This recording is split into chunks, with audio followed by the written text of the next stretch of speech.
This time, Greece, UEFA 2004.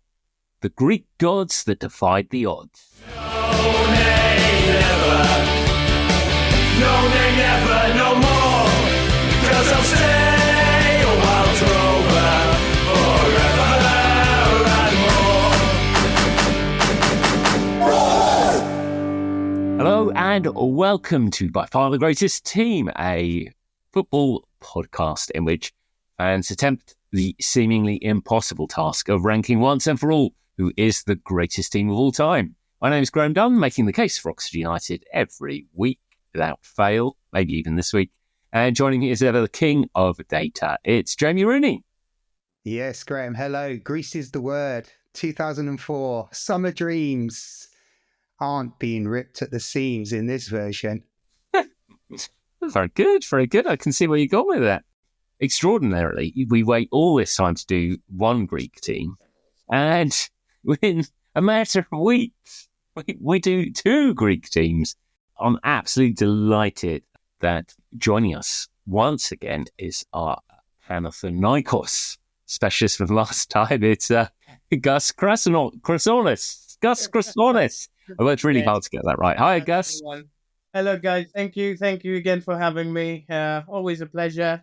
I need to take my green hat off this time and just put a united front for the whole country. If you asked anyone to name a Greek team or a Greek football moment, this is the one that people will recognise and be drawn to. And whilst this one is sort of slightly more established, well-known than the Panathinaikos story, it's no less of an underdog story because it is absolutely extraordinary. It's even more, isn't it? Like, Greece hadn't qualified for a major tournament. Like, had qualified only twice before, and managed to score one goal and concede about 15, 20, something like that.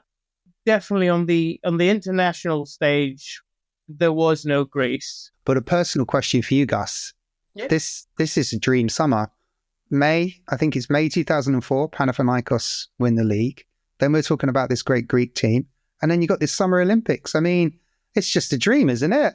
Well, that's why I probably want to cancel everything that happened afterwards and finish history in 2004. And that'll be probably... A few of those summers were really good. I mean, I remember I was one of three best friends there, and I remember us going to internal exams at middle school, and then straight off going to collect the stickers for the Panini album for the 2002 World Cup, and after that it was the 2004 Euros, and it's literally imagine Greece in the summer, sunshine every day. Yeah. You finish school, you go and watch the matches, then you go play football. You stick your stickers down. 15 years old I was. It literally doesn't get any better than that. It's just such a fun thing to do. And we got into the tournament thinking anyone would have thought, okay, we'll watch a few matches. We'll get beaten by Portugal, Spain. Maybe we can get a result out of Russia. But then we'll choose the team that we'll support for the rest of the tournament once we're out of it. My best friend had gone to Portugal on holiday, so he said every time he used to say, when we go out, I'm going to support Portugal. When we go out, I'm going to support Portugal. It never happened. We never went out. Yeah, it Amazing was great. stuff. Great. So Greek football is still really, especially internationally, struggling to get on the map. Now, Jamie, there's a chap who sort of takes this by the scruff of the neck, the FA, Greek FA president, Vasilis Gagatsis, perhaps? Yeah. I don't know. Gagatsis, yeah. So is he the one who sort of decides to try and do something about this and overhaul the Greek approach to some extent? There was obviously committees involved and a few other people, but yeah, I think with him as the head of that effort, I think they realized that the Greek model hasn't given any results at any point.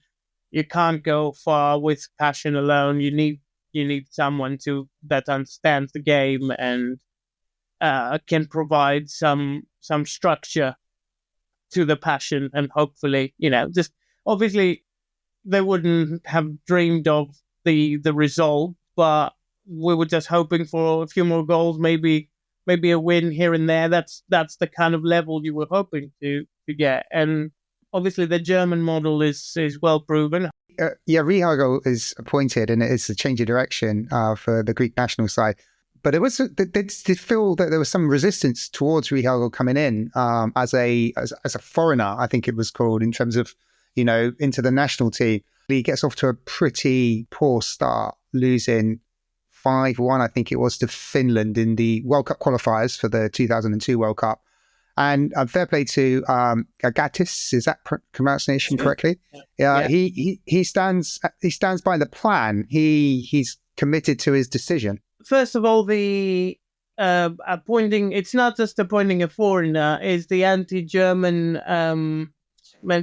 mentality that Greeks would have, similar to English people against Germans. World War II didn't do any favors for the German people. So that has remained in the back of Greek people's heads of like, Germans and so on and so forth. So that was the first setback in that appointment.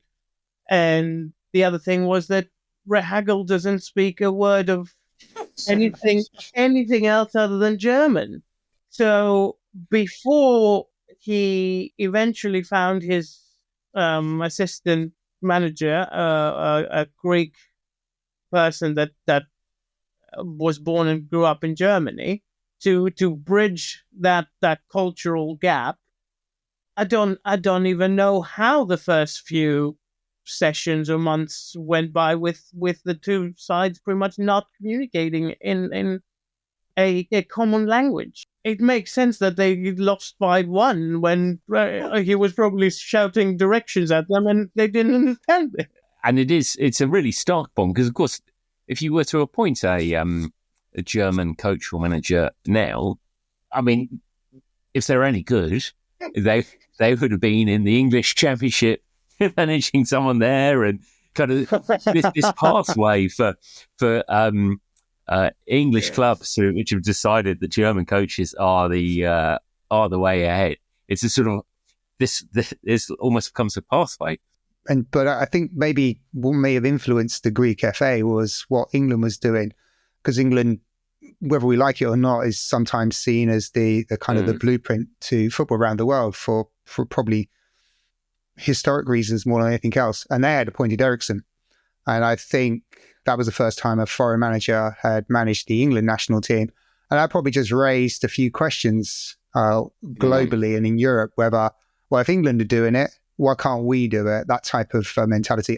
Also, it's far less complicated for a national team or a country that's not really in the top 10 of the world football stage to appoint someone who's a foreigner. Generally, like small countries do it. It attracts a lot more attention and criticism when it's one of the big ones, and the big ones haven't done it apart from England. Yeah. And if you were going to pick a German coach and someone who probably epitomizes German football, picking the man who had managed more games in the German league than anyone else in Otto Rehhagel. I sort of knew his work from Greece, but I was quite unfamiliar with his track record in Germany, which is just astonishing, isn't it? Brilliant. Very good. Fantastic CV he had. I mean, he stayed 14 seasons with Werder Bremen. So that's, obviously the longevity of that is just, and won the Bundesliga twice with them and the cup. He went for, I don't know, like 6 months to Bayern Munich. Yes. Messed up Bayern for a bit. I couldn't find out what happened, and he left because his winning percentage with Bayern Munich was high.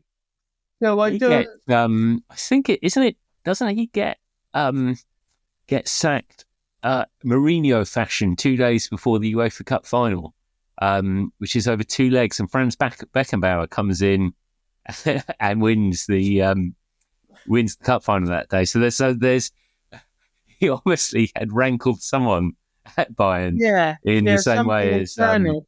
But then he took on Kaiserslautern from the second division, won the second division, then won the first division the year after. Which Brilliant. Is one of those things that, rank really, really high up on the good stories, and possibly one for a future podcast for you guys. Yeah, I was thinking that. I was absolutely thinking that. And in fact, I think, there have been sort of links with, or, kind of his track record and bits and pieces that he was sort of the Brian Clough of German football, which actually, at Kaiserslautern, he actually does exactly what Brian Clough did at Forest.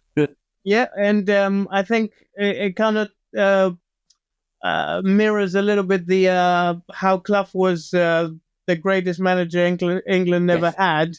Yeah. Rehhagel sounds like the greatest manager Germany never had.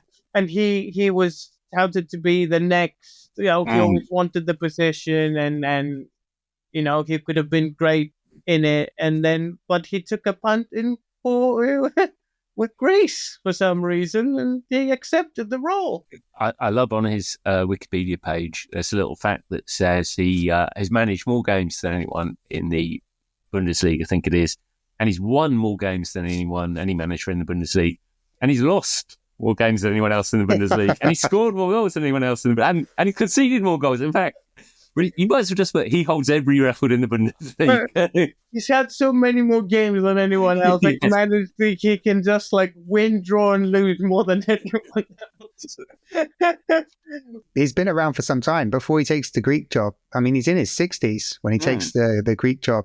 So he's been around for quite a period of time. He's that classic manager, that football manager has worked his way up in his senior career into an international job. That doesn't always happen these days, but that used to be the tried and tested method. You do your graft at club level, and you're rewarded in the pensionable age. This is with a international job. Apparently, Terry Venables was also one of the candidates for the job, but they chose. I think again they went for the German model of the discipline, that sort of very strict and direct disciplinarian. They would have certainly got something different from Terry Venables, I'm pretty sure, as we've discussed recently on a Barcelona podcast, Gus. As you say, Gus, the discipline and that German style of coaching, but it's quite difficult to do that if you can't communicate with anyone. And there's a very good documentary which is on the iPlayer at the moment, King Otto, which I think you get across. They interview various Greek footballers from that squad, all of whom I think were largely a bit confused when he arrived. That sort of summarised everything. Oh, yeah, and he didn't spend much time in Greece in the beginning either, did he? He just he got the job, met the players, then went back to Germany. It's well, it didn't track how you're going to manage us if you're not here. We don't, and when you're here, we don't understand you. It kind of writes itself as a joke. Isn't there two problems here though? There's obviously quite clearly the language issue, but there's also, I feel, a cultural clash as well. I think Rehhagel, the individual, regardless of communication, is just not getting Greek culture. We are known to enjoy the carefree life, to be a little bit about the partying and the great weather. So, maybe we skive off work a bit to enjoy that. And he was, Gagatsis gave him a villa to enjoy while he would manage the team, and he never used it because I'm here to work. I don't want to enjoy any of this. So obviously the cultural clash was big because he didn't understand why would anyone just live carefree and stuff. He was still very active and he still wanted to work. He wasn't ready to retire in the sunny side of things and just leave it at that. When Topalidis was recruited, he was the perfect fit because he knew both cultures. He could manage that in between. He could bridge that gap because he could talk to the players how he wanted. He could relay the message that Rehhagel wanted him to relay without insulting them potentially. Because there's that anecdote of Rehhagel saying, "I'm not going to play that. I'm not going to play you because you're slow," saying to a player. And obviously, you can't really say that to a player like word for word. It's quite demoralizing. So you probably used a different example or something to that effect. So Topalidis managed to become that glue that holds the thing together. And I think since then they have been everywhere Rehhagel went under the umbrella of the Greek national team. Topalidis was there as well. Like there's no one without the other. Like kind of the Brian Clough and like Peter Taylor kind of situation. This is the bit I wasn't really clear about. Was does the translator stroke coach? Does he have is he like a football coach, or is he just like someone random? Well, he was part of the scouting team in. So he did have a bit of a coaching career in Germany, a very light touch, lower league stuff. But nowhere near to scale as a number two I to think he was a national team. because of his unique position of speaking both languages and understanding both cultures. And, one person communicated to the other that this would be a good guy for you. And how things happen in Greece, you just, okay, you're hired kind of. I think this is what I like, which I think comes across in the documentary, because he's quite a larger than life character and quite a fun character, isn't he? So he might be underselling his own football tactics, but he does give the impression of, suddenly they gave me this job. I think before I know, I'm assistant manager of the Greek national team.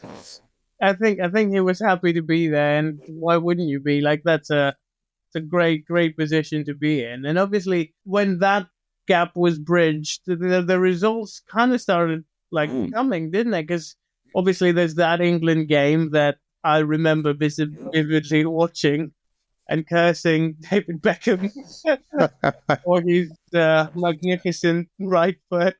And we were about to win at Old Trafford, 2-1 ahead. And then 93rd minute, free kick. And just so beautiful and at the same time so infuriating. Well, it's about his 10th free kick by that stage, wasn't it? Yeah.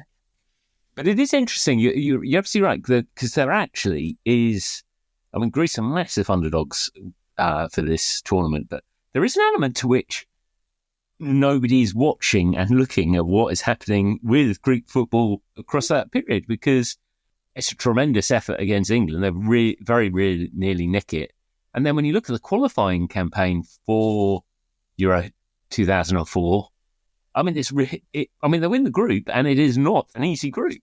No, and we've always started qualifying groups in a bad way. I think if you go back to qualifying stages before major tournaments, we start the first two matches with a defeat, straight out of the gate.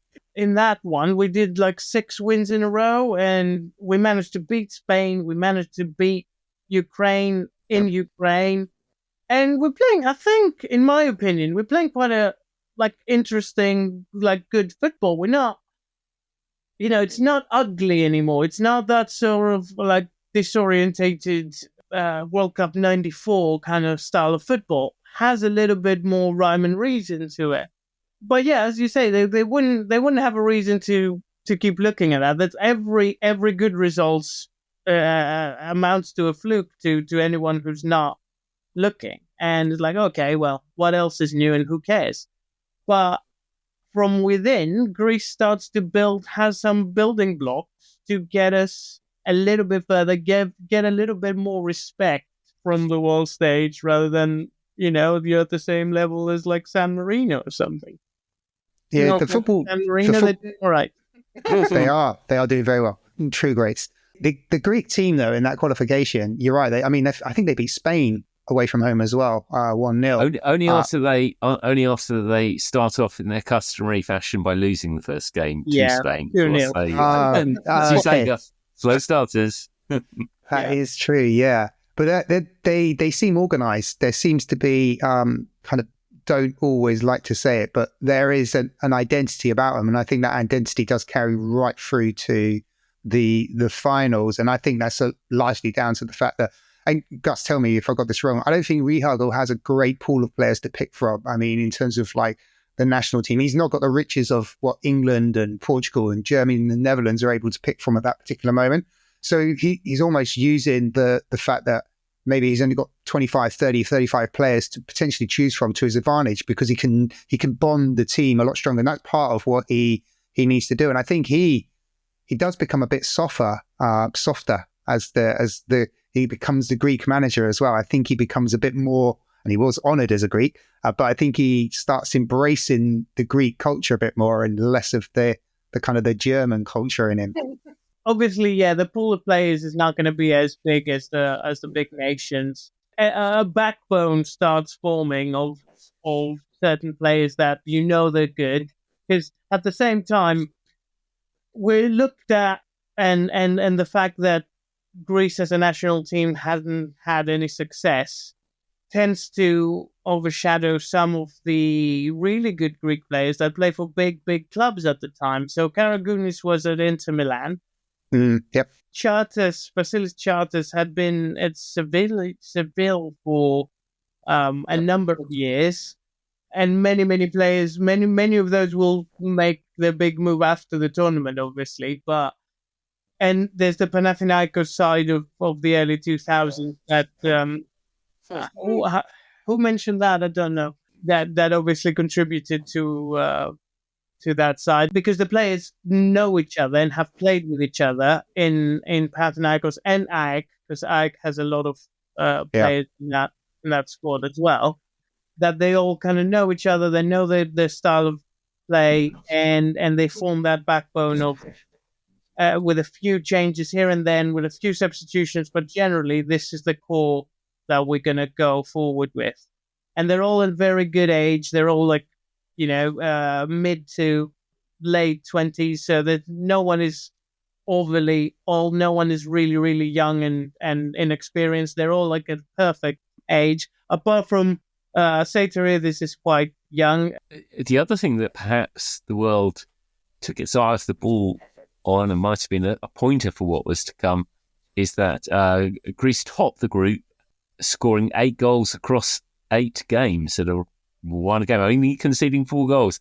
This is to become something of a recipe for their success, that strong defence. Interestingly, I was just thinking, if you want a bleak campaign, Northern Ireland, they finished bottom of the group 8 games, so don't win any of their 8. Their goal difference is goals for 0, goals against 8. I mean, they're not even getting hammered. They're just pretty much everything is a 1-0 defeat, from what I can tell. Yeah, I mean, Greece has been there, so I can't laugh too much about that. Yeah, the approach obviously starts to begin to form, as in, yes, we need to defend, we need to be solid, and we're going to nick some wins and score 1 goal, and hopefully that'll be enough. Going into the finals, you mentioned they topped the group and they qualify as of right ahead of Spain. I think Spain either were one of the best second places, or they go into a playoff to qualify themselves. But going into the tournament, even with that group win and outright qualification, they're still ranked in the UEFA rankings, the FIFA rankings, as the second worst team in the tournament, ahead of Latvia. And once the draw has been made as well, their chances are not fancied by anyone. I think, various sources that you can look back now, but their odds were anything between 100-1 and 200-1 to win the whole thing. It's the whole thing of, like, when you know those odds, and when you know no one's expecting you to do anything, or even worse, they're expecting you to get humiliated. It creates that sort of thing that we have nothing to lose. We have nothing to fear. The worst case scenario, we do get humiliated, as everyone says. Anything other than that is a success. So their approach started to be a little bit more positive, I think, on the way to the finals, because that's what Rehhagel managed to give them, that sort of approach of don't worry about it, just give it your best and see what we can get. Tournament opener, 7th minute, Karagunis shoots outside the area and scores, and the whole party stops. Absolutely. So Greece gets a really, as if the task, as Jamie says, massive underdogs, massive outsiders, and if the task isn't hard enough, they start up against the tournament hosts and much fancied Portuguese side, and we will look at how they start in their tournament after the break. Hi, Graham here. We're just about wrapping up our plans for this current season, but we're already turning our attentions to our next season. If you've been listening, if there are some teams you would like us to cover, or would even like to come on and talk about those teams, you can contact us, drop us a line. How do they get hold of us, Jamie? Well, they can get hold of us by using the social media accounts, X or Blue Sky, where we have the same handles. We've got yourself at Said and Dunn, and myself, Couch Pundito. So Couch Pundito at Blue Sky, and Said and Dunn at Blue Sky, or on the X, aka Twitter equivalent. And you can also get hold of us on Insta, which I think the kids call it these days. What's our handle on that one? Yes, we're on Instagram, where we're trying to share some of our little videos. So please give us a like, a follow, and keep in touch with our little videos. So we are on Instagram as the Greatest Team Football Podcast, or by far the Greatest Team Football Podcast. Search for either of those and you'll find us. Please follow. So welcome back. We are talking Greece, the amazing victory in UEFA 2004. During the break, Jamie remembered quite an important point about Otto Rehhagel. Rehhagel. If I'm pronouncing it right, I'm not sure. I also had forgotten an important fact about him. I hadn't realised that in his initial spell as Borussia Dortmund manager, he was pretty much most famous for losing 12-0 to Borussia Mönchengladbach. So it's quite incredible, actually, that he goes on this 30-year career in German football off the back of a 12-0. I mean, 12-0 is pretty heavy. Probably why he holds all the records again. With, most losses, most goals conceded. You name it. All the records. But Jamie, yes, you were flagging Rehhagel tried to try and bring kind of a bonding to that team. Yeah, so clearly Rehhagel doesn't have the language, and I don't think he gets the culture, but he must know something, because one of his first messages, I think, when he arrives in the national job is to bring the players together by telling them the national team is the priority. And Gus can bring to light and add a lot more flavour in terms of what that possibly means. But the players are drawn from various parts of the Greek top tier. In this particular squad that goes to the Euros, 6 are from Panathinaikos, the most players represented in the team, 5 from Athens, and 4 from Olympiakos. So there are divisions between the players, and I think Rehhagel wants to reinforce the message that the national team is your priority. Make it your priority. Is that fair to say, Gus? Greek football has always been divisive, has always been a point of contention between the fans. So those teams that you mentioned, all of them are from Athens. So you get an equal split of, we all represent a different team from Athens, and we all against each other most of the time. So, but Rehhagel didn't know any of that and didn't want to know any of that, which is the right way to go about it. So he put that to the side, managed to translate that to the players of forget your animosities that come from your clubs. When you're at the national team, you represent the country. We need to bond together if we're going to succeed at anything, because no one's ever done that before. The national team was just a few matches in a year where the players would get together. They weren't really a cohesive group. They would just try and play, fail, then go back to their teams and battle it out there. So yeah, he was pretty much the first person to make that a team rather than a collection of people from different teams. Greece have a tough old start. They're playing this tournament host, Portugal, in the first game, all eyes on that. And as they are to be throughout the tournament, they are the party poopers. They immediately come in and, so they have Portugal on a crest of a wave, home nation, hoping decent side, Ronaldo, still relatively young, I guess, then. But, they would have strong aspirations and... Yeah, they were kind of the favourites, weren't they? Because obviously host nation always has an extra boost there. Well, there's obviously a side with Figo and Rui Costa and you got Deco, Costina, Maniche, Carvalho, Ricardo, Valente, Ferreira. I mean, this is 6 of these players have just won the European Cup with Porto. Yep. Coming into this tournament, Portuguese football is absolutely sky high at the moment, and this. I think most Portuguese people football fans, would regard this as a golden generation. And you're right, Graham. Ronaldo is a fledgling. Scolari is the manager. He's won the World Cup with Brazil just a couple of summers before. Everything is set up for a Portuguese party. It's their party, and nobody has the right to spoil it. But that's not what Greece are thinking. That is probably the reason why no one was thinking about Greece at the time. They were thought we have all the elements, we have all the ingredients to go and win this. They forgot the most important thing to actually put it into practice in the on the field. That's where Rehhagel's tactics come in as well, though, because he's implementing that one-to-one marking, which is not popular anymore, or has never been in the modern game. So it pretty much spoils all the creativity out of creative players by having one person stuck to them the entire game.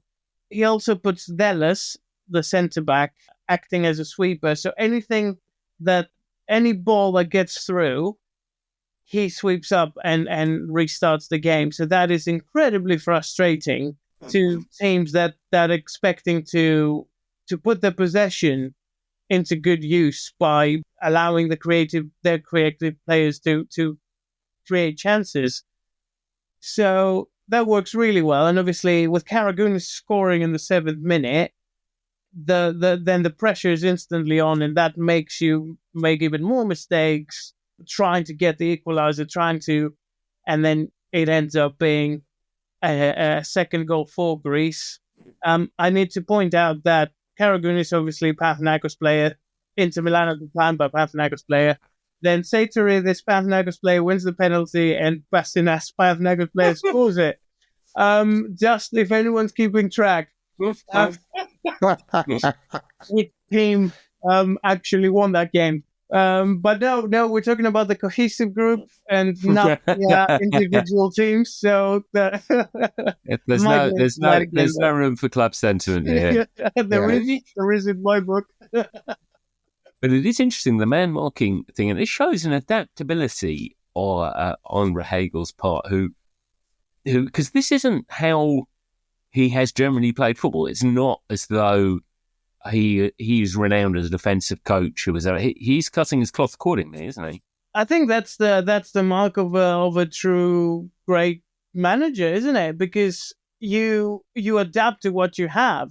It's a kind of trait that some modern managers don't have, and they go to a big job and they fail instantly. Like, I don't. If only there was some club that came to mind where that's happening. I wish I could think of one for you, but none come to mind immediately. It's that sort of thing that, he can't play offensively. It makes no sense to go and attack with your level of players. They're not bad players. They're actually very good players, but they're very good for their level. And their level is not a world-class level. So he adapts his approach. He makes the team take advantage of their good qualities and creates that game that wasn't very popular, which is to spoil the other team's attacking attributes and attacking approach. It's kind of like guerrilla warfare, isn't it? It's you're gonna do what you have to win, and he did that. He created that approach. Greece hold on. They win. Ronaldo gets a late consolation goal, but so it is a shock. Ronaldo gives away the penalty as well, Graham. I don't know if you noticed that. Yeah, so Scolari brings Ronaldo on in the second half, and I think it's his first competitive game, and he gives away the penalty, which gives Greece the 2-0 lead. And then obviously Ronaldo halves that lead, but it's so late on in the game, as you mentioned, that it doesn't affect the outcome. They get this amazing start, and Greece up and running. Spain win their first game against Russia, and then obviously we got a meeting of Greece meeting Spain again, who they just edged out in the qualifying group. And I think this is a really significant moment because Spain actually take the lead, and the pattern of play we see in so many of the other Greece games is actually they get ahead and then you can put numbers behind. We know what it's like. You can put numbers behind the ball when you're defending a lead. You've got, you can, as it happened against Portugal, but actually the onus is on Greece to go and change this, because actually, if they can't get a goal themselves, they're putting themselves on serious pressure. We have a saying in Greece, that we play with our souls. So you put your soul into it. So then, obviously, you can match the talent that Spain has. But at the same time, you have nothing to lose. Yes, you're 1 goal down. You probably need to go and find that goal to equalize. Use your soul and use your passion to create those chances. And I have to say that pass from Charters is just ingrained in my memory. He was the left-footed Greek David Beckham. Like, his left foot was amazing. Absolute, knife through butter. And I can remember that fantastic ball, just gliding over every Spanish defender, midfielder to begin with, because it's such a long ball, and then defender, and then just landing on Harry Styles' chest, and then he drove it in. It was just such a nice goal, which is what I'm thinking, when we get the criticism, unattractive football. Well, excuse me, but I think that's kind of a very good ball and very nice football to watch. So, yes, overall, maybe over 90 minutes is not the most exciting, but we did produce moments of actual football brilliance. And, I think that should count as something, because that's pretty much all we could do. I also want to mention here that, obviously, in Greece, it's very slightly starting to dawn that, we're doing okay. Greece is doing all right. We haven't lost. 1-1 with Spain. That's a good result. What's going on? We might start looking at it a little bit more with a little bit more interest. Nothing more than that at that time. Because obviously you think, it's a fluke. Like everyone else thinks the same thing. It's a fluke. You beat Portugal. Very good effort with Spain, but at some point the luck will run out, or, let's see what happens. Gradually we start to believe a little bit more, or the interest at least has gone a bit up, and everyone's just watching the games a little bit more with a bit more intent. That's really interesting, Gus, because if we go back to the first half of this podcast, you mentioned that you're in the finals, Greece is in the finals, and not going to get anything really from Portugal, probably not going to get anything from Spain, but hopefully we can beat Russia. And now here you are, Greece as a nation, 3 points, going into the Russia game thinking we only need a draw. Yeah. Yeah. Well, 4 points at that 4 point. points. 4 points. Top of the group. 4 4 points. points. Of course, it's 3 points for a win. Silly me. God, blimey. Fucking 2 points for a win, though. Yeah, 4 points. Sorry, my apologies. But again, the cynical Greek, right? We go into the Russia game, which we were watching with at my best friend's house at the time. And within 20 minutes, we're 2-0 down. So we thought, okay, well, same old story then. We botched it. That's it. It's, nothing's going to happen. We're going home. Never mind. We'll pick another side to support when we come home. But then, Panathinaikos player Dimitris Papadopoulos wins, overstretches and wins that header to pass the ball to Brizis, who slams it in as well. So we get that one goal that manages to put us ahead of Spain in goals scored. And that's when, in Greece, things started to change, and people were like, what has actually happened? We haven't achieved anything before this. And now suddenly we passed the group stage. So people start going out with flags and on cars and motorcycles and things like that. It's like it's starting to become a big deal, and people are taking notice. We get the nickname the pirate ship from that ship that they had in the opening ceremony. So in Greece, it's known as Topiratiko, which is the pirate ship. So everyone's like, oh, we're the pirates, we're gonna get it. We start writing our own songs, and the media, start capitalize on the situation, and DVDs already start coming out with the with the progress at the minute. But there's a song that's going along the lines of lift it up because I can't wait anymore. Just lift the cup. So things are starting to get big. I love this. A delicious irony, of course, that Greece, this team which most people remembers, boring their way to the final and winning, they go through in second place above Spain on goals scored. They have gone on scored more goals than Spain. This reputation may not be, anyone watching the group stage. I agree. It's not quite as it was set out to be. I think that might be a bit more of a reflection of how poor Spain was at that point. So Spain are good. Greece have put one over the tournament hosts and favourites. But the assignments don't get any easier because the quarterfinals, they're playing the reigning champions and still, I think, a pretty strong French side. Again, every time that happened, I can remember everyone being like, okay, well, this is it. You've got that duality of, we sing songs about lifting the cup, and yes, we're all in the streets with the flags, and then you get France, and everyone's like, yeah, okay, but we're not beating France. Come on, let's be serious. That's not going to happen. It was fun. Let's take our DVDs and our memorabilia and just go home. Oh, and that's the other thing. Thierry Henry, or however the great player he was so belligerent of Greece and Panathinaikos before that when Arsenal met them. And he was always like, oh, I don't know who they are, and I don't know, none of my business. I don't know them. I'm just going to beat them. And he always managed to lose. So, haha. I think he definitely knew who Setarides was at the end of that game. Exactly.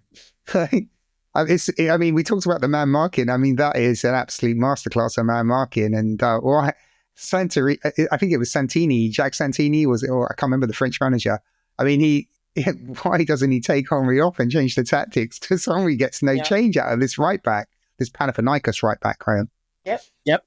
I can tell you now, though, like the tournament is starting to become very difficult to watch for anyone who's not in the game, right? I can remember because Panathinaikos were also good at the time. So between the ages of, I don't know, like 8 till the 18 for me was a very hard time, because every time we were in Europe, or every time when Greece did that, it's not enjoyable football to spend 90 minutes just praying that the ball's not going to go in.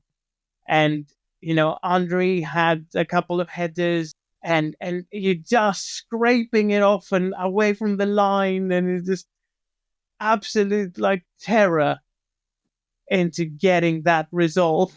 The other thing I was going to mention, again, against the idea that we're playing unattractive football, Zagorakis, who we haven't mentioned yet, what a tournament, and what he did things captain. that I hadn't seen from any player at that point in my life, and he was a Greek, right? We're not talking about the top players of the world. I remember in the first game when two defenders went to get the ball off him, that he lobbed the ball as into a pass to another player, effortlessly, just whoop, yeah, you closed down on me, so I'm just going to lob it over you.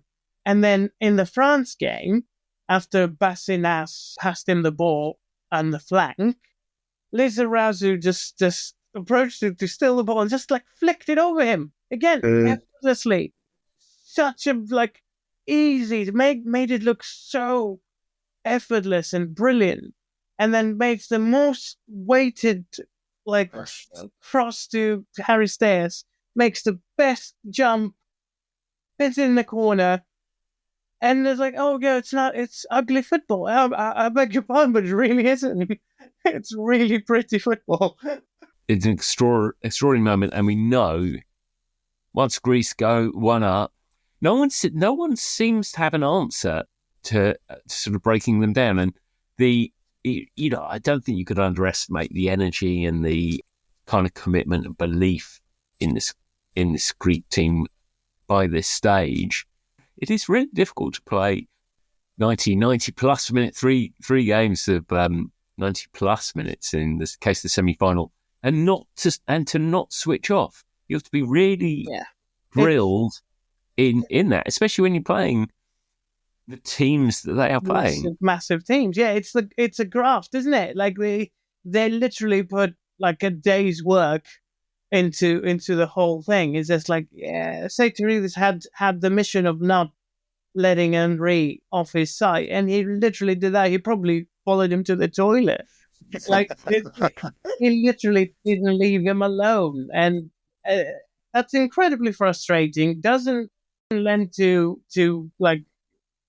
fantastic football watching, but it did the job. It got the job done, but all the voices and all the criticism has kind of died down, and what you're left with is actually the win. You've left with Greece beat France, beat Czech Republic, beat Portugal twice within 4 weeks. That's what the history books will write. It's not good football or not. We did it within the rules of the game. We didn't break any rules. We found a way for these players that were not world beaters to beat the world.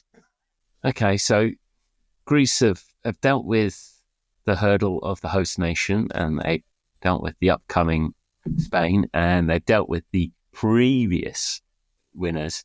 And now in the semi-final, I think there's a case that actually they play the team of the tournament, because I think the Czech Republic are the best team in Euro 2004. They're certainly the most free-scoring team. Definitely an argument for it, yeah. So they had won all their previous games. Yep. Most of them with 3 goals scored at least. And we're talking Nedved, Čech, Rosicki, Barros, Koller, Poborski, familiar for you, Jamie, probably. Yep. Jankulovski, who'd go and play for AC Milan. Unbelievable team. And again, the sentiment was, okay, we beat France, but that was a fluke, guys. Okay, it was fun while it lasted. Now we're going home. let's get the memorabilia. Let's take our songs and our flags and let's go home. And they had been outstanding, actually. So the Czech Republic, I think, are behind in all three of their group games. Yep. And come back and win them all. And they're 2 down against Holland. They're a goal down against Germany. They put Germany out. Milan Baros ends up as a Golden Boot winner and so forth. How about Nedved was the Ballon d'Or holder as well at that particular moment? So they are a proper team. Yeah, and the Jan Koller, who was 6'8", he was taller than that, Gus. He was at least 9 foot. Well, he was marked by Capsis, who was just 6 foot. So, and he literally didn't manage to get a header the entire game, which again tells you it's literally hard work, determination. Yes, it doesn't. I can see the point of it doesn't translate to the greatest football finesse and the story of great talent and skill, but it translates to that willpower of, I have a mission, I'm gonna man mark you, and even though you're giant compared to me, you're not gonna beat me. It's the literal David versus Goliath. We probably need to address the element of luck throughout the tournament, because Rosicki hits the bar in the first half, and I don't know what kind of magic spell was on at the time where every shot was going about a whisker outside the goalpost rather than inside. But Nicopolidis was a very good goalkeeper. 20 years in Panathinaikos, by the way. But he was never a personal favorite of mine because he never seemed to stretch. He seemed to be very good at around his, arm length. But anything more than that, he always seemed a little bit insecure. He was really bad at coming out of his area. But in that tournament, he outdid himself. There's any sense of danger, he managed to keep things out. So, and that's literally the job description. There's definitely an element to which, probably more so than any other game, I think this is the one where it feels like they're riding their luck a little bit, and that maybe things are going to run out. They kind of managed to keep it at 0-0 for the 90 minutes, and it feels as though and then we enter. Oh, Jamie, we absolutely love this, don't we? I'd absolutely forgotten about the silver goal, and I'm really confused when I see the goal go in, and everyone rather said, "Hey, there wasn't a golden goal then, was there?" And it's not a golden goal. Jamie, do you want to remind us what is happening? I'd love to. Yeah, so FIFA actually have brought in this new temporary ruling, because they felt scoring golden goals was, I think the official line was, it was unfair because the opponent had no time to come back. I think the unofficial reason the golden goal was unpopular is because it caused absolute headaches for policing and television, because they never knew when the game was going to end, so they couldn't get themselves organised. Suddenly it was over and it was pandemonium. And I think a lot of that feedback funneled up to FIFA, and they kind of softened it with this silver goal.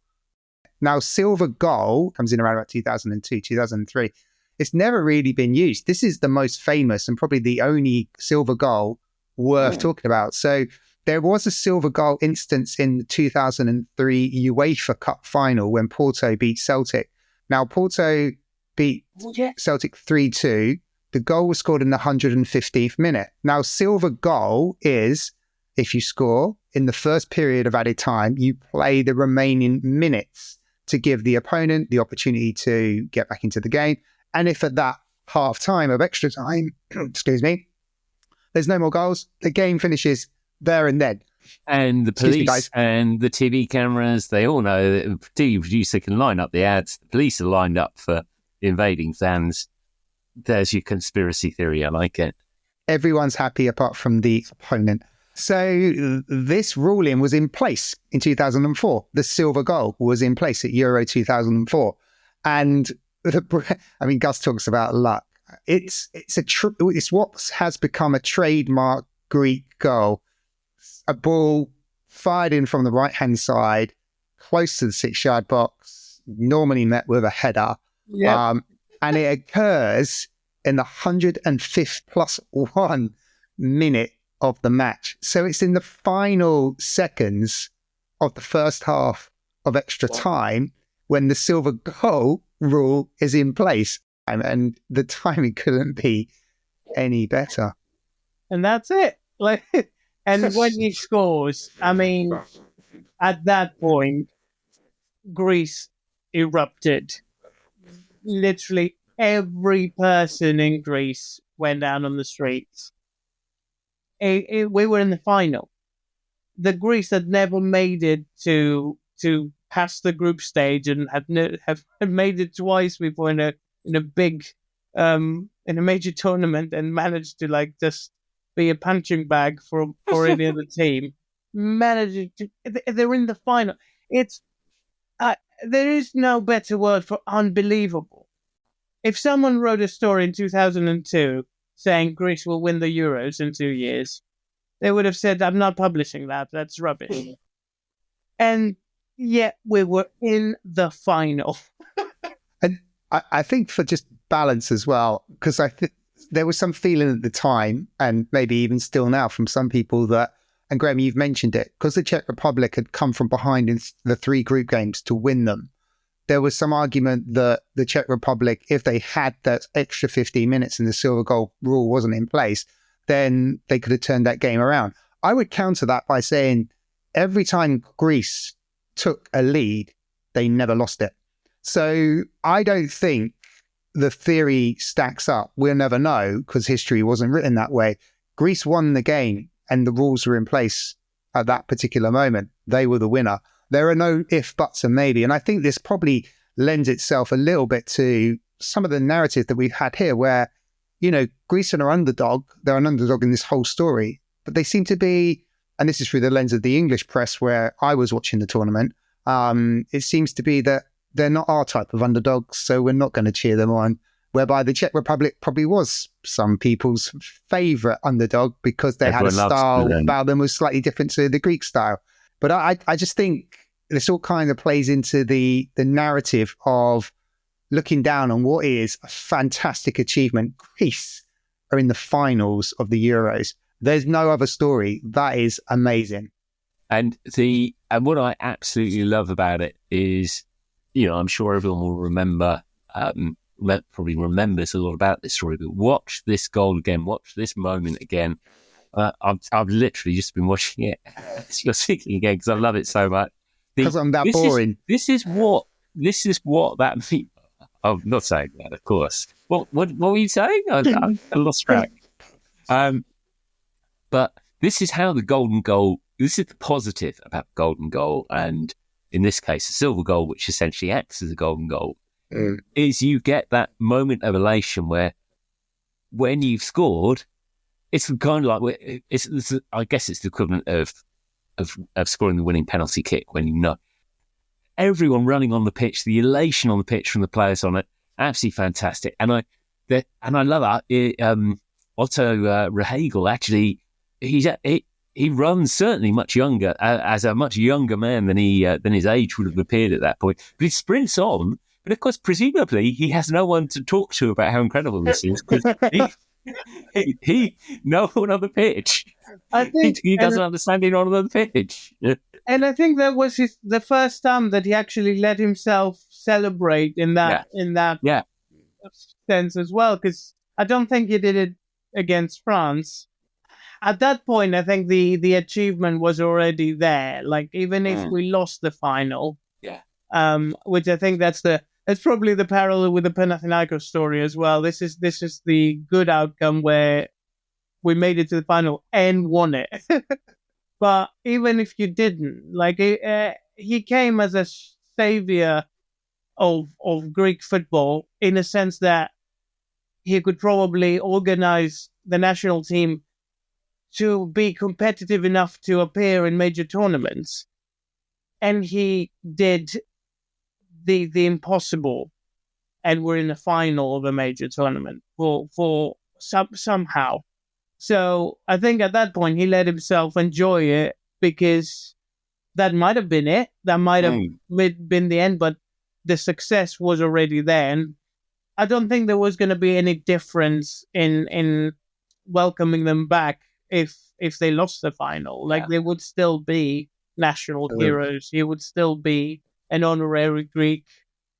And there's definitely an argument that by this stage, he's been brought in as an organised and very Germanic coach, and here he has become completely Greekified and showing all his emotion and running on in. Let the emotion take over. Yeah. Well, I think we have that that effect on people.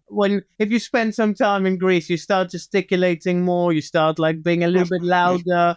Kind of comes with the territory, and I think they probably lent each other the best traits of both cultures, and the Greek players became a little bit more organized and put some thought into their game, and he became a little bit more free-spirited to be able to enjoy that sort of success. I think that's testament to the collective, though, that there's flexing from Rehhagel, who's become a bit softer, and from the Greek players who have believed in the ideas that they've got jobs to do, individual jobs to do as part of the collective. And I think that's that flexing from both perspectives that really lends itself to what is a fantastic story. They can change, and they change for the greater good of the cause. Now, to win the tournament, they find themselves having to play tournament hosts and tournament favourites. Deja vu. Now, surely Portugal will have learned their lesson. They're not going to underestimate them again. So, yes, well done, Greece. They've done really well. They got to the final, but the luck is going to run out here. There's no way that Greece can beat Portugal. They'll have a system by then. They'll know what to do. I don't know. I can't tell you how. I really can't. You'd think that yes, they learned their lesson. They watched all the other matches.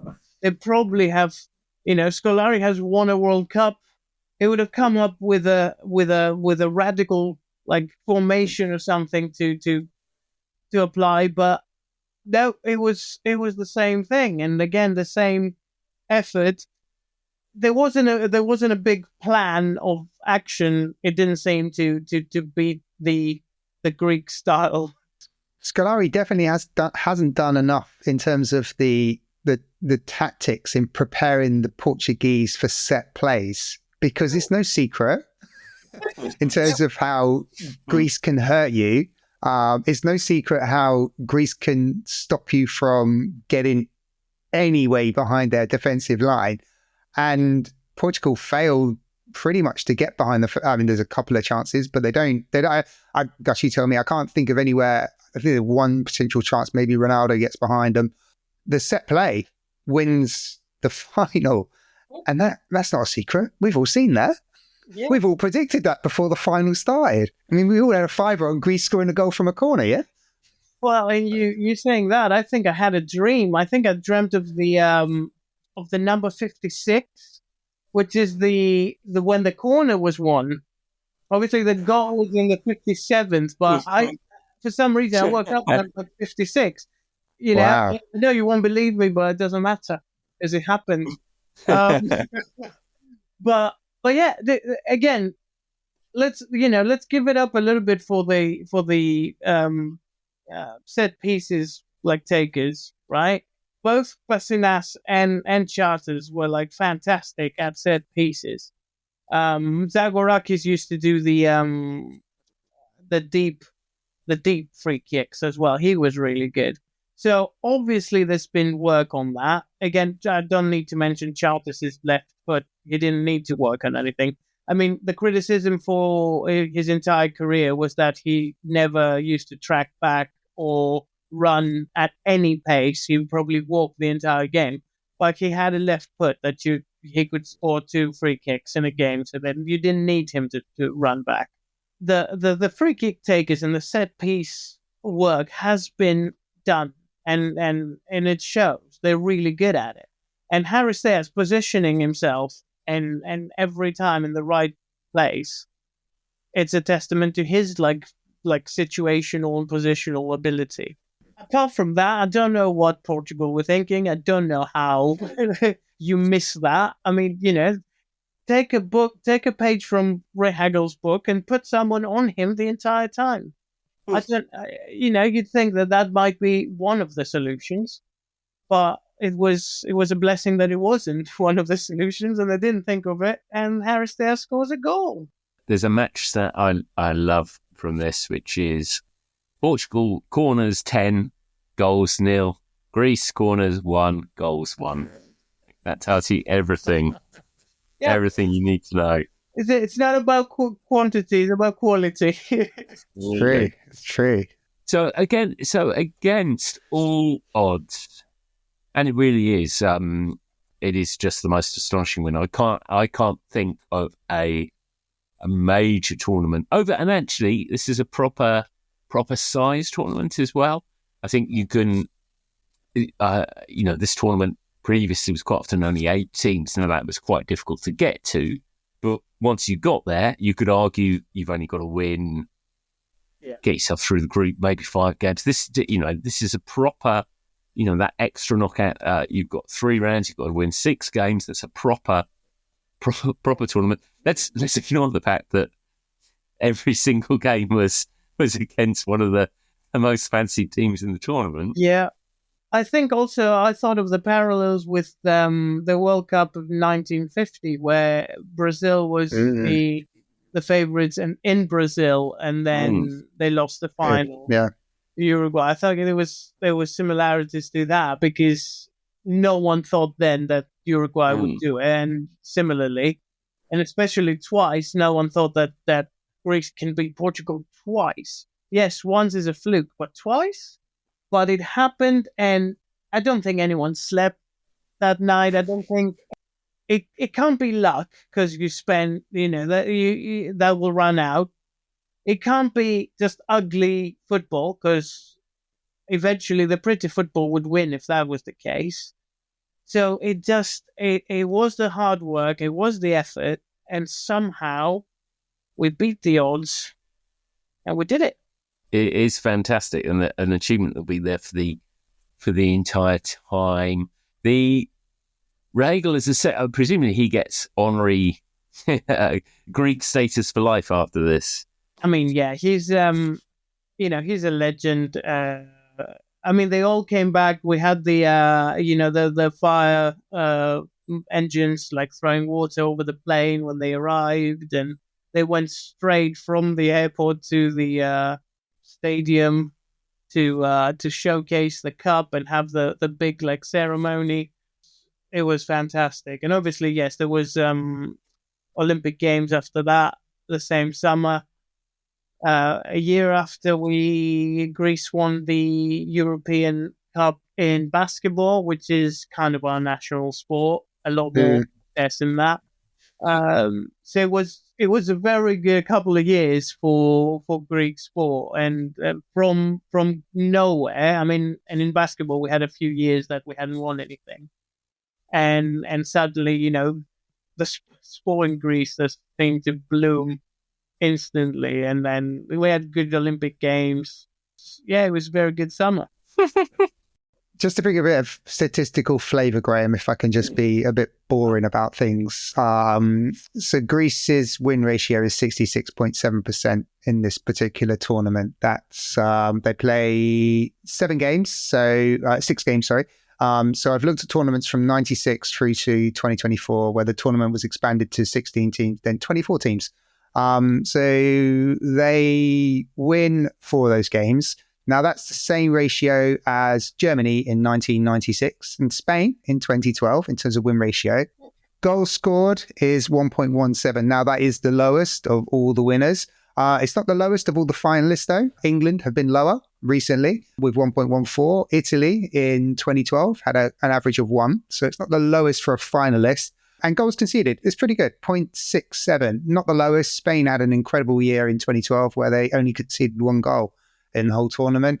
After that, you're looking at around about 0.5 of a goal, Spain in 2008, and 0.57 of a goal, Spain in 2024. So Greece aren't statistically the worst team in terms of win average, goals scored, goals against, but they're not the best. Now, just to kind of flavour the context here, and I think it's important we do this as we move towards the business end of this podcast. Graham, I don't know if we realise this, but we've got a bit of a love affair with the Euros. We've covered 8 teams so far. In the edge of greatness, we've got Czechoslovakia in the Euro 2024 Barbarians, plus Germany in 1996. Now, Germany's win ratio is 66.7 in that tournament. In a touch of greatness, we've got Iceland 2016, England 1996, and the Czech Republic 1996.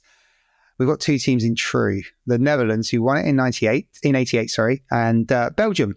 Roberto Martinez's Belgium sit there. They never won it. They came very close, but they never won it. So I just wanted to kind of set some context before we get into the serious stuff of giving the real honour to this Greek team. That does help me a lot, actually. Thank you, James. that makes me feel a bit better about my... So we should get to ranking this side. Worth saying, because before we do, that Rehhagel, his achievements don't go unnoticed, and he does get offered the long-coveted Germany job and opts to stay with Greece. And actually has some continued, not the same levels of success, but he doesn't fall off a cliff.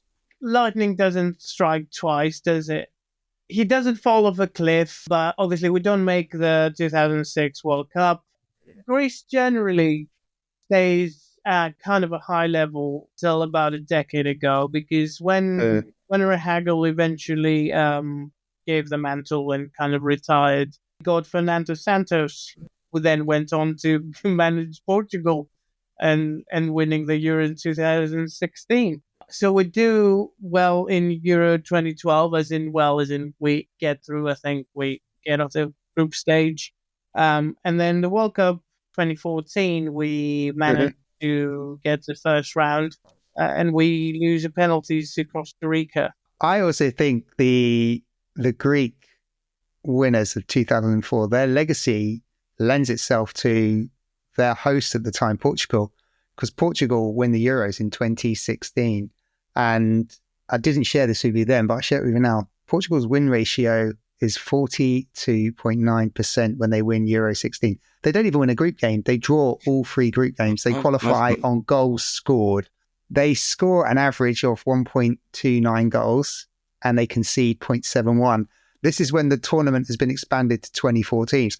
I would argue goals for, goals against is pretty much identical as the Greek team, and the win ratio is a lot lower. So I think Greece's victory and Portugal beat France in France in the final. So I think the legacy of Greece lends itself to Portugal's victory in 2016 as well. And I know that's very tenuous, but I think they took something from what happened in their country in 12 years prior to that. Yeah, and personally, I don't remember it being that spectacular win. I just remember scraping it win with it's an Eder goal in the final. Yeah, from distance. Yeah. Yeah, not even Ronaldo. But again, when you have Ronaldo in your team, that win will be sensationalized and recognized as one of the biggest wins of all time. But you should be winning when you have Ronaldo in your team. What do you do when you have Harry Styles in your team? Excellent.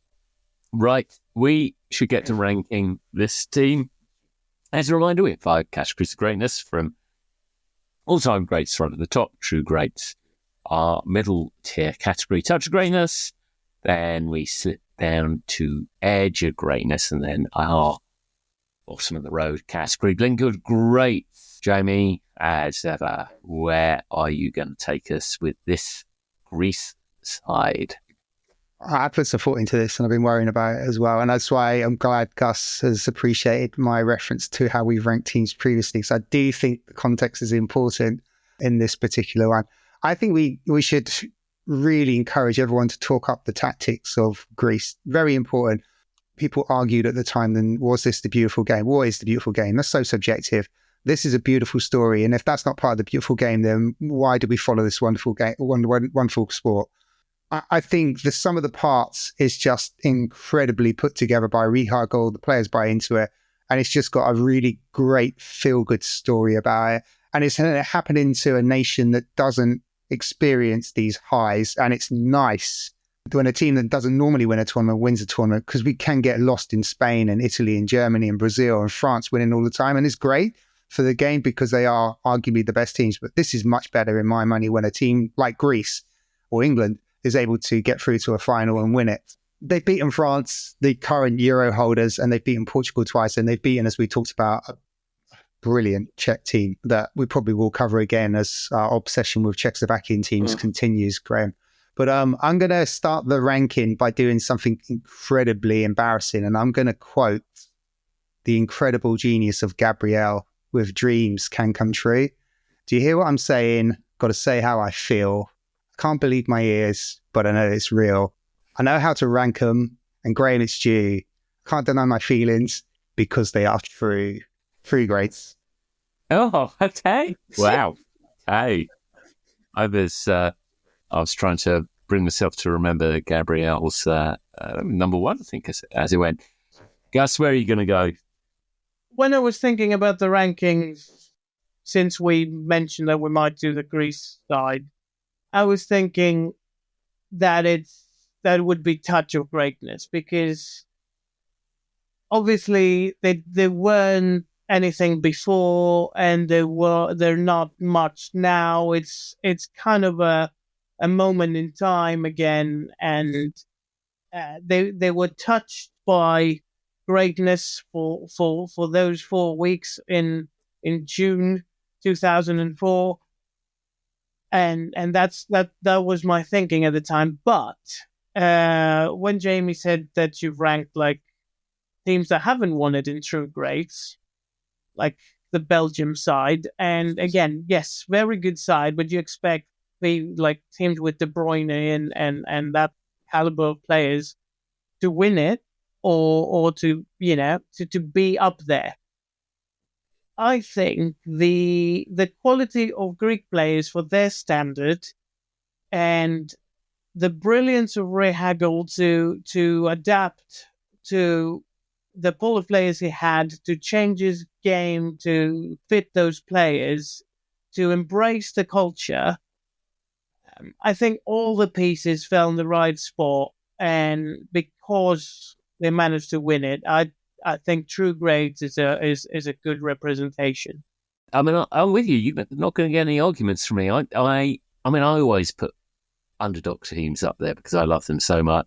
But this one actually, yes, Hereford. This one, most of the underdog teams that we've done are sort of almost one-off stories, or almost, they've done it over a really small period of time or a couple of games, and in most cases they have fallen the final hurdle. Not unlike Panathinaikos, we've done a series of teams like that actually, who have done really well to get where they've got to. This side, they genuinely do it the hardest way you possibly could. It's not accidental. They go on they actually go on a run of 2 years worth of solid form. It's an achievement just for them to get there, and they don't fluke their way there, and then they just beat every possible obstacle that comes up. They rise to the challenge, and that they do it with somebody who doesn't speak the language. We never really get to the bottom of whether he's giving the tactics or how much this is and translator is, but it's more than just a one-off. And I think for that reason, whilst they can play loads of other teams in that true great category and they will not win, for this period of time, they are not they've done more than touch greatness, I think. So for me, Greece, Euro 2004, true great. I wanted to say as well that obviously in Greece we weren't getting any of the international broadcasting of the event, so I think we were very unaware of the negative criticism at the time. So we were just in our bubble, happy as can be with the results, and we didn't care about anything else, and probably that was for the best. It was. I totally agree. I think it was for the best. But an absolutely glorious story, and it's one that when you look back on, you just can't help love it. And it's been brilliant. Gus, thank you so much for coming back and giving us some special insight there. You even kind of acknowledged one or two of the other players who weren't Panathinaikos stars. Yeah, well, don't think there was no Olympiakos players reference. No, I didn't. No, I don't think none of them were in that squad, were they? It was only pretty much Giannakopoulos that was the only one that used to be an Olympiakos player that actually played. To Bolton, yeah. He was at Bolton at the time, is that right? Yeah, he was at Bolton at the time. Fantastic player. Like, I can't begrudge that. But yeah, the Olympiakos players were not on the starting 11, so they just had like brief moments here and there. Well, anyway, thank you guys for having me. There's always a pleasure. Any other Greek teams you want to cover, give me a shout. Well, I think Norwich City might be calling. Oh, don't tease. That is a great shout. We definitely which one? I definitely think we got. Are we going Milk Cup 85 or? I think that's the best 80s winning Milk Cup team there's ever been. It's just right. Okay. Well, don't you worry, because we will be putting that right in probably, if my schedule is right, we will be putting it right next week with the mighty Oxford United. So that is one to look forward to. Jamie, thank you for your time as well. Thank you, Graham. And again, thank you, Gus. Fantastic. And if we can get you to branch out beyond the coastline of Greece and get you into East Anglia, I think it's worth exploring. But thank you so much for sharing what it was like to be a Greek in the greatest summer of its country's history. Yeah, thank you, guys. Thanks again. Always a pleasure. Brilliant. And we will see you again next week.